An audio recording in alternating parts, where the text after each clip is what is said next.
Hello नमस्कार, कैसे हैं आप सब लोग। मेरा नाम है राजू राजौरा और स्वागत है आपका एक बार फिर राजौरा साइंस अकेडमी के एक और नई वीडियो में। हम पढ़ रहे हैं बायोलॉजी की 30 टॉपिक्स में 30 डेज की सीरीज, जिसके अंदर आज का हमारा है डे 21 और आज का हमारा टॉपिक होने वाला है कार्बोहाइड्रेट। ठीक है, आप सभी जानते होंगे कार्बोहाइड्रेट को, भी कार्बोहाइड्रेट क्या होता है। ठीक है, तो सबसे पहले आप बेसिक समझ लेना। कार्बोहाइड्रेट जो होती है वो एक प्रकार की क्या होती है, वो होती है एक प्रकार की शर्करा।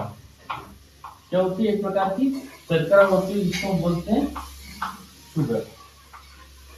और शुगर क्यों बोलते हैं, शुगर इसलिए बोला जाता है क्योंकि इसका जो कंपाउंड होता है, जो इसका संगठन होता है, वो क्या होता है, बोलते हैं कि कार्बोहाइड्रेट जो है वो कार्बन, हाइड्रोजन और ऑक्सीजन से मिलकर बनी होती है। क्या होती है, कार्बन, हाइड्रोजन और ऑक्सीजन से मिलकर बनी होती है। क्यों, क्योंकि आपने देखा कि जो शुगर होता है, जैसे आपने ग्लूकोज पढ़ा था, ठीक है, इसका फॉर्मूला क्या था, C6H12O6। क्या है, आपको कार्बन दिख रहा है, हाइड्रोजन दिख रहा है और ऑक्सीजन दिख रहा है, मतलब ये भी क्या है, एक प्रकार की शर्करा है। एक प्रकार की ये शर्करा है, तो कार्बोहाइड्रेट भी क्या है, एक प्रकार की शर्करा है। इसलिए इसको क्या बोला जाता है, ये एक ऑर्गेनिक कंपाउंड। क्या है, ऑर्गेनिक कंपाउंड होता है। ठीक है, याद रखना, क्या है, एक प्रकार का ऑर्गेनिक कंपाउंड है जो कार्बन, हाइड्रोजन और ऑक्सीजन से मिलकर बना होता है। अगर फॉर्मूला पूछे इसका, तो फॉर्मूला क्या रहेगा, फॉर्मूला याद रखना क्योंकि इसको पूछा जा सकता है। फॉर्मूला रहेगा CN, क्या रहेगा, CN कोष्टक में H2O कोष्टक के बाहर N। ठीक है, ये इसका फॉर्मूला रहने वाला है, इसको याद रखना आप। ठीक है, कार्बन, हाइड्रोजन, ऑक्सीजन से मिलकर बना होता है, एक प्रकार की शर्करा होता है जिसको ऑर्गेनिक कंपाउंड कहा जाता है। वो फॉर्मूला होता है CnH2O और N। ठीक है, प्राप्त कहां से होता है, प्राप्त कहां से होता है वो देख लेना। किस किस के अंदर कार्बोहाइड्रेट पाया जाता है, तो सबसे आपने देखे होंगे, सबसे पहला जो है चावल। चावल के अंदर कार्बोहाइड्रेट की मात्रा बहुत ज्यादा होती है। उसके बाद गेहूं, आटा जो गेहूं आप खाते हो, गेहूं। ठीक है, उसके बाद क्या, आलू, आम, गन्ना, इसे बहुत सारे सोर्स है। और क्या, शहद, सब इनके सबके अंदर क्या होता है, सबके अंदर कार्बोहाइड्रेट पाया जाता है।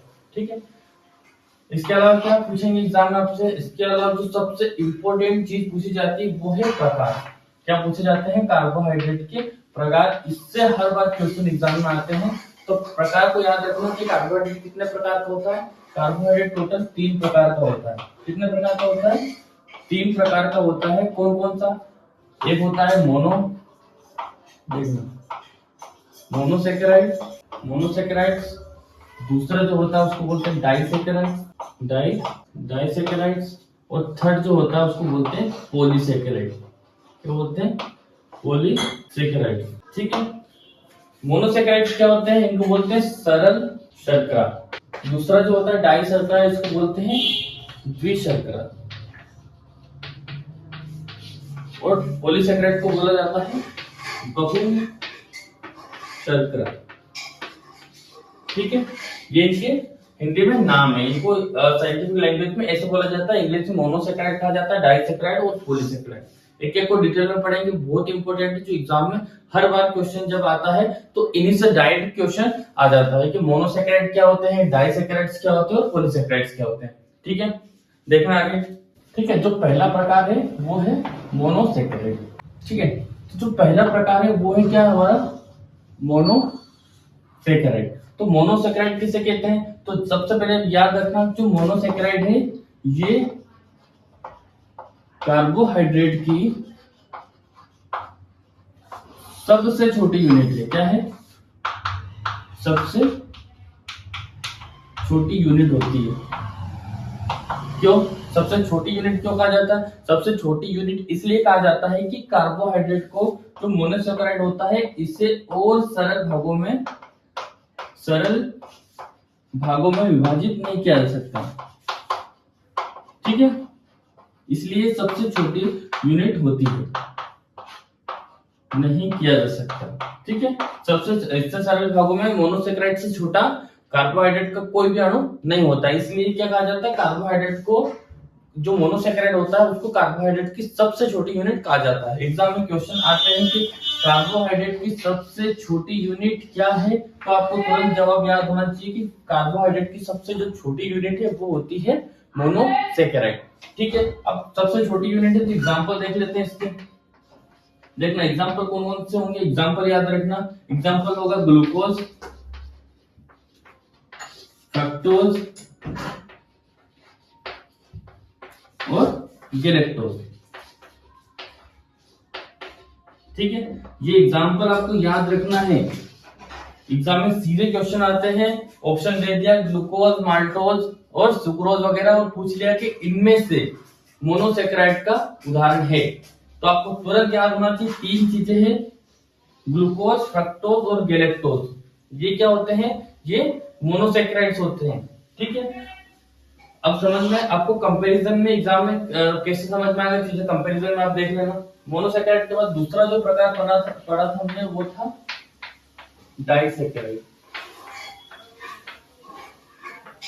ठीक है, दूसरा क्या है, डाइसेक्राइड, जिसको बोलते हैं द्विसक्राइड। इसके अंदर क्या होता है, दो मोनोसेक्राइड, या तो ग्लूकोज ग्लूकोज, ठीक है, या फिर फ्रक्टोज ग्लूकोज, या फिर ग्लूकोज प्लस गैलेक्टोज, ठीक है, या फिर ग्लूकोज और गैलेक्टोज, या फिर फ्रक्टोज, या फिर फ्रक्टोज और गैलेक्टोज। ये मिलकर क्या करते हैं, एक बड़ा अणु बनाते हैं, जिसके अंदर मतलब सीधा है कि डाइसेक्राइड्स के अंदर क्या होते हैं, दो मोनोसेक्राइड्स होते हैं। ठीक है, क्वेश्चन आया एग्जाम में, डाइसेक्राइड कैसे बनता है, तो लिखना दो मोनोसेक्राइड्स के मिलने से क्या बनता है, डाइसेक्राइड बनता है।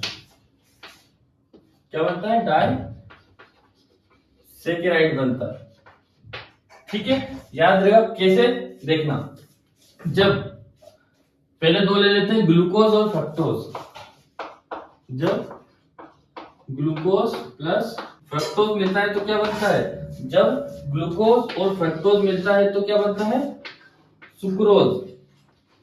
क्या बनता है, सुक्रोज बनता है। दूसरा देखना, जब ग्लूकोज प्लस गैलेक्टोज, जब ग्लूकोज और गैलेक्टोज मिलता है तो क्या बनता है, जब ग्लूकोज और गैलेक्टोज मिलता है तो क्या बनता है, लेक्टोज बनता है। क्या बनता है, लेक्टोज बनता है। और अगला देखना, जब ग्लूकोज प्लस ग्लूकोज आपस में मिलता है तो क्या बनता है, तब बनता है माल्टोज।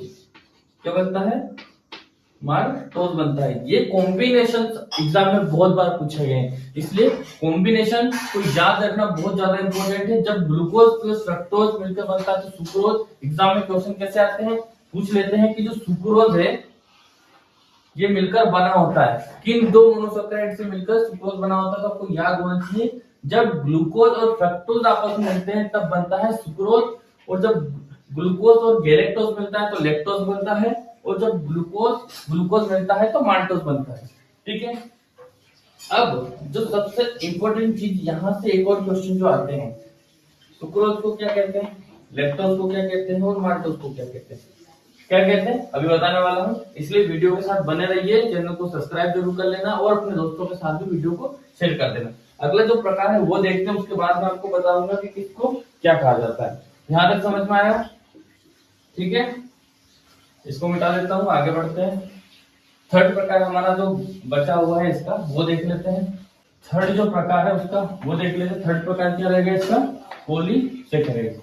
इसमें क्या होता है, पॉलीसेकेराइड के अंदर मोनोसेकेराइड की चेन होती है, मतलब बहुत सारे मोनोसेकेराइड मिलकर क्या बनाते हैं, पॉलीसेकेराइड बनाते हैं। इसमें क्या होते हैं, कई मोनोसेकेराइड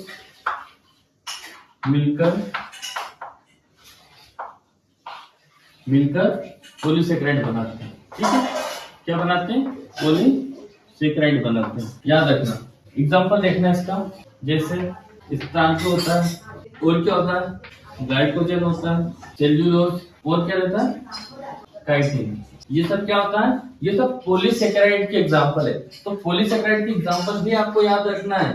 क्योंकि एग्जाम में पूछा जाता है कि स्टार्च क्या है। स्टार्च क्या है? स्टार्च एक पॉलीसेकेराइड है। क्या है? पॉलीसेकेराइड है। ग्लाइकोजन क्या है? ग्लाइकोजन भी क्या है? एक पॉलीसेकेराइड है। सेल्यूलोज ये भी। अब ये कहाँ पाया जाता है वो देखना है। जो स्टार्च होता है ये होता है कहाँ? प्लांट से। स्टार्च कहाँ से प्राप्त होता है? हमारे प्लांट से प्राप्त होता है। तो अब याद रखना कि जो स्टार्च है वो कौन सी शर्करा है? तो वो प्लांट शर्करा है। कौन सी है? प्लांट शर्करा। और ग्लाइकोजन की पूछे तो ग्लाइकोजन किससे प्राप्त होता है? हमें एनिमल से। ठीक है, तो इसको क्या कहा जाता है? जंतु शर्करा या जंतु से प्राप्त होने वाला कार्बोहाइड्रेट कौन सा है? ग्लाइकोजन। पौधों से प्राप्त होने वाला कार्बोहाइड्रेट कौन सा है? स्टार्च। सेल्यूलोज क्या होता है? तो सेल्यूलोज जो प्लांट्स होते हैं उसकी जो सेल वॉल होती है, उसकी सेल वॉल जो होती है उस सेल वॉल में पाया जाता है कौन सा कार्बोहाइड्रेट? सेल्यूलोज शर्करा पाई जाती है। सेल्यूलोज कार्बोहाइड्रेट पाया जाता है। और काइटिन ये एनिमल का कवर बनाता है। जो एनिमल होता है, एनिमल जो सेल होती है, एनिमल की जो आउटर सेल होती है वो बनी होती है किससे? काइटिन से। रहेगी याद। एक और बात जो आपको याद रखनी इसमें, तो मैंने आपको बोला था कि मैं आपको बताने वाला हूं, वो चीज देखना। जो ग्लूकोज होती है, क्या होती है? जो ग्लूकोज होती है, इस ग्लूकोज को कहा जाता है ब्लड शुगर। क्या कहा जाता है? Blood sugar. मतलब हमारे ब्लड के अंदर जो शर्करा या कार्बोहाइड्रेट जो पाई जाती है वो कौन सी होती है? वो होती है ग्लूकोज वाली। ठीक है, एक और चीज हमने देखी थी कि लैक्टोज जो होती है, लैक्टोज होती है। लैक्टोज शर्करा कहाँ पाई जाती है? तो लैक्टोज शर्करा पाई जाती है मिल्क के अंदर, इसलिए इसको बोला जाता है मिल्क शुगर। क्या कहा जाएगा? मिल्क शुगर कहा जाएगा। याद रहेगा। दूसरा देखना, एक और हमने पढ़ा था सुक्रोज। क्या पढ़ा था? सुक्रोज। तो सुक्रोज को क्या कहा जाता है? सुक्रोज को कहा जाता है टेबल शुगर। क्या कहा जाता है? Table sugar. हमारे घरों में जो शक्कर हम यूज करते हैं, वो जो शक्कर होती है, जो शुगर होती है, वो क्या होती है? वो सुक्रोज होती है। वो सुक्रोज क्या है? एक डाइसेकेराइड है। याद रहेगा। क्या है? डाइसेकेराइड है। दो मोनोसेकेराइड से मिलकर क्या बनती है? सुक्रोज बनती है। किससे? ग्लूकोज और फ्रक्टोज जब मिलते हैं तब बनती है सुक्रोज। कॉम्बिनेशन बहुत इंपॉर्टेंट है। वो कॉम्बिनेशन हर बार एग्जाम में सीधे सीधे पूछे गए, इसलिए वो 3 कॉम्बिनेशन है जिनको आपको याद करना बहुत ज्यादा जरूरी। तीनों कॉम्बिनेशन को बहुत अच्छे से याद कर लेना। आगे देखते हैं। आगे देखना जो एग्जाम में पूछते हैं, स्टार्च जो होता है वो क्या है? स्टार्च एक प्लांट शुगर होता है। दूसरा, एक इंपॉर्टेंट चीज नोट करके लिखना जो एग्जाम में पूछी जाती है, नोट करके लिखना कि सेल्यूलोज एक ऐसी शर्करा है। क्या? सेल्यूलोज एक ऐसी शर्करा है जिसको जो ह्यूमन होते हैं, जो ह्यूमंस होते हैं वो क्या कर सकते हैं? वो डाइजेस्ट नहीं कर सकते हैं। क्या नहीं कर सकते? डाइजेशन इसका नहीं कर सकते। कौन? ह्यूमन। कौन से शर्करा का? सेल्यूलोज। जो किसमें पाई जाती है? प्लांट्स के अंदर पाई जाती है। कारण क्या है?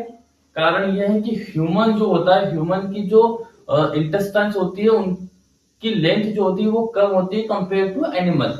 ठीक है, क्योंकि सेल्यूलोज को पचने में लगता है ज्यादा टाइम और ह्यूमन की इंटेस्टाइन होती है छोटी, इसलिए वो पचा नहीं सकते। और ह्यूमन जो होते हैं, एनिमल्स जो होते हैं, उनकी इंटेस्टाइन कंपेयर टू ह्यूमन ज्यादा लंबी होती है, इसलिए वो सेल्यूलोज को आसानी से पचा लेते हैं। एक और चीज नोट करके लिखना, जो 1 ग्राम कार्बोहाइड्रेट जो होता है, 1 ग्राम कार्बोहाइड्रेट जो होता है उसके अंदर एनर्जी पूछी जाती है। 4 किलो कैलोरी एनर्जी इसके अंदर होती है, जो एग्जाम में बहुत बार पूछा गया है। अगर आपसे पूछे कि 1 ग्राम कार्बोहाइड्रेट के अंदर एनर्जी की मात्रा कितनी होती है, तो 4 किलो कैलोरी होती है। ठीक है, रहेगा यार। आगे देखना, यहाँ हमारे जो फैक्ट्स है वो खत्म होते हैं। अब इसकी कमी से होने वाले रोगों की चर्चा कर लेते हैं, क्योंकि कमी से भी बहुत सारे रोग होते हैं। कमी से रोग कौन कौन से रोग होते हैं? तो सबसे पहला जो रोग होता है वो होता है कमजोरी। जब शरीर के अंदर कार्बोहाइड्रेट की मात्रा कम हो जाती है तो शरीर में क्या होती है? कमजोरी आ जाती है। शरीर में थकावट महसूस होती है। क्या होता है? थकावट महसूस होती है। ठीक है, दूसरा जो इम्पोर्टेंट इसका है, इसकी कमी से होने वाला रोग वो है शर्करा की जब ब्लड शुगर कम हो जाती है। ठीक है, ये एग्जाम में पूछा गया है। ब्लड शुगर जब कम हो जाती है शरीर के अंदर तो इस कंडीशन को क्या कहा जाता है? हाइपरग्लाइसेमिया। क्या कहा जाता है? हाइपरग्लाइसेमिया कहा जाता है। याद रखना, हाइपरग्लाइसेमिया कौन सी कंडीशन है? जब ब्लड शुगर की मात्रा कम हो जाती है किसके अंदर? किसके अंदर? ब्लड के अंदर शुगर की मात्रा कम हो जाती है, कंडीशन को कहा जाता है हाइपरग्लाइसेमिया। याद करो, अभी थोड़े दिन पहले हमने क्या पढ़ी थी? ग्लैंड्स पढ़ी थी, जिसके अंदर हमने देखा था कि जब बीटा और अल्फा सेल से स्त्रावित होने वाले जो हमारे इंसुलिन हार्मोन्स होते हैं वो क्या करते हैं? ब्लड शुगर लेवल को कंट्रोल करते हैं। तो उनकी कमी में हमने पढ़ा था हाइपरग्लाइसेमिया। किसकी कमी से होता है? ब्लड की कमी। ब्लड के अंदर जब शुगर की मात्रा कम हो जाती है। ठीक है, याद रखना, हर टॉपिक एक दूसरे से कनेक्ट है, इसलिए याद रखना बहुत ज्यादा जरूरी है। थर्ड जो रोग इससे होता है वो है, इसके अत्यधिक सेवन से क्या हो जाता है? मोटापा आ जाता है। क्या जाता है? मोटापा आ जाता है इससे, अत्यधिक सेवन से।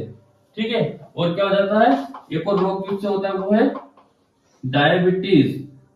क्या है? डायबिटीज किससे होती है?